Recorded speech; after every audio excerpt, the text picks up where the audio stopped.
What is up, everybody? Matt Moda here to give you my favorite NFL player prop bangers. We're talking Sunday, Week 10 NFL betting slate. I'm going to have 4 NFL player props for you guys to lock in for this betting slate. I appreciate the patience this week. As you can tell, I'm in a different background. I have been traveling. Currently in Los Angeles, went to the Super Nintendo World, was awesome. But we're back, ready to give you guys some bangers for the NFL Sunday betting slate. Thursday Night Football, since I'm recording this on after Thursday, was amazing. We went 2-1 on Thursday Night Football. We cashed out our juicy plus money banger, plus 230 banger, 1 unit McSlam on Joe Burrow to get to 300 plus passing yards. Could have pumped that up even higher. We also cashed out Mark Andrews anytime touchdown as well. And then we lost Deontay Johnson, 25 plus receiving yards. Turns out that guy just doesn't play for the Ravens. But an awesome Thursday Night Football overall, up 2.95 units on Thursday. That now brings us over the 30 units mark of profit on the entire season and up over 30% ROI as well. Just an incredible season that we are having so far. Hopefully we can keep it going for this Sunday slate. Again, I'm going to have 4 picks for you guys, and let's get right into it. So play number 1. We're taking George Kittle, 60 plus receiving yards, plus 105 odds at ESPN Bet. So Kittle has been a player that we've kind of looked at all year. Even with the 49ers getting healthier on offense, Christian McCaffrey, Juwan Jennings returning this week, I still feel as though there's value on Kittle receiving yards against this Bucs defense. The Bucs have had a weak passing defense in general, but they've been particularly weak guarding the tight end position. Think back to this past Monday Night Football. We targeted Travis Kelce against the Bucs, his receiving prop. He had an amazing game, 14 receptions for 100 yards for Travis Kelce. Now, I'm not necessarily expecting 14 receptions for Kittle or 100 yards, but I do think he's got a great matchup and he should have a good game in this one. You look at the data since week 3, the Bucs are allowing the most receiving yards to tight ends, on the most receptions allowed to tight ends, and the second most targets. Kittle, in the midst of a great season, as I mentioned earlier, he's gone over this number in 5 of 7 games this year. And even with the return of, again, McCaffrey and Jennings, they're still going to be missing Brandon Ayuk. And that was always in the past couple years when George Kittle, his production really increased, was when the team was missing one of their receivers, whether it was Ayuk or whether it was Deebo Samuel. So I'm not expecting a dramatic difference in the target share for George Kittle, especially when they should have the advantage targeting him against this Tampa Bay Bucs defense. That's play number 1. Play number 2, we're taking in the Jets-Cardinals game, we're taking Breece Hall, 70 plus rushing yards, plus 110 odds at FanDuel. So every play is for a unit. I should have mentioned that earlier. So obviously this one is for a unit as well. You know, it's kind of funny, this Jets-Cardinals game. The Cardinals are on a roll. They're 5-4. They've won 3 straight games. They're leading the NFC West, which is a good division. But I'm fading them in this game in general. I think the Jets win outright. I'm also fading their rush defense against Breece Hall as well. Since Robert Saleh got fired and since the Jets promoted Todd Downing to their offensive play caller, Hall has been getting a ton of work. He's been getting the lion's share of the running back snaps, and he's been heavily utilized. It's been 4 full games, so that's the sample size. We have 4 games. He's hit at least 70 rushing yards in 3 of those 4 games, and he's played at least 74% of the snaps in 4 straight games. You look at the games in which, before the firing and Todd Downing took over, he had only exceeded 74% of the snaps in 2 of the 5 games. Again, he's done it in 4 straight, and he's actually gotten over 80% twice. And despite the recent success for the Cardinals, I do believe this is a plus matchup for rushing props against this Cardinals defense. You look at the data, it's been like night and day during this winning streak. Weeks 1 through 6, the Cardinals allowed the 4th most rushing yards per game on the 8th highest adjusted yards before contact. In the 3 weeks since, they've allowed the 4th fewest rushing yards per game. Now, it helps that they've played 2 of the worst rushing offenses in the NFL in that stretch, the Bears and the Chargers.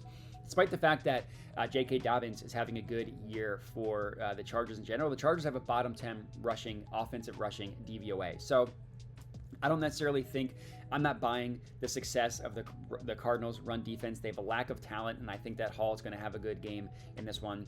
Hopefully he does, getting us to 70 yards. That's play number 2.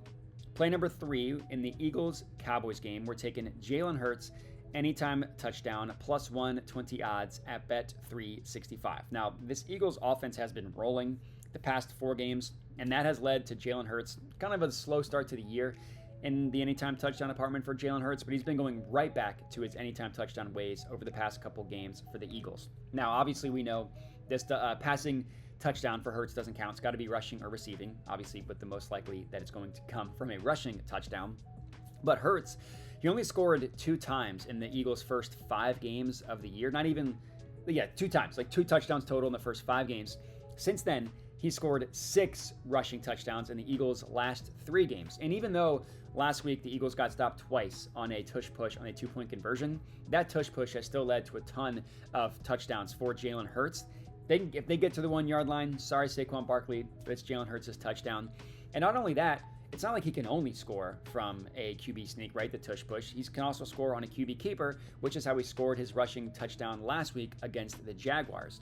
So you look at all that, Jaylen Hertz has scored at least 1 touchdown in 19 of the Eagles' last 30 games, and he's done it in 7 of the last 10 games in which the Eagles have won. Now, again, it was a weird beginning of the year. He didn't score a rushing touchdown in the Eagles' first 3 wins of the season. He's done it in all 7 wins dating back to last year. So he's done it in 4 straight of their last 3 of the Eagles' wins. He's done it. When you look at all the injuries to the Cowboys, it'd be pretty shocking if the Eagles didn't manage to win this game. I mean, they're projected to win by about a touchdown. Dak Prescott's out. Even if the Cowboys get some guys back, it'd be surprising if they won this game with Cooper Rush at quarterback, which means that Jaylen Hertz should have ample opportunities to get into the end zone. Let's hope he does, cashing out this plus money banger for us. Lastly, our 4th and final pick of the video, Giants-Panthers. I'm taking Tyrone Tracy Jr., 80-plus rushing yards, plus 125 odds at ESPN Bet. So this one is in the Munich game. So if you wait till Sunday, make sure this one's in early. Rocking with Tyrone Tracy.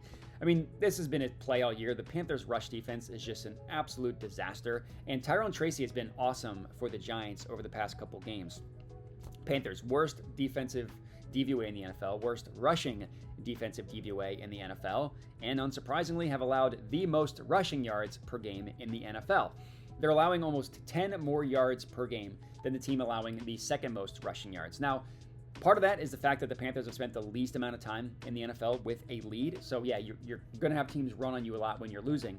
But the Giants are 6.5-point favorites. They're probably going to be playing with a lead the majority of this game. And the Panthers are allowing the 5th highest adjusted yards before contact per attempt as well. So it's not like they're good on a per snap basis, right? They're still bad on a per snap, per attempt basis.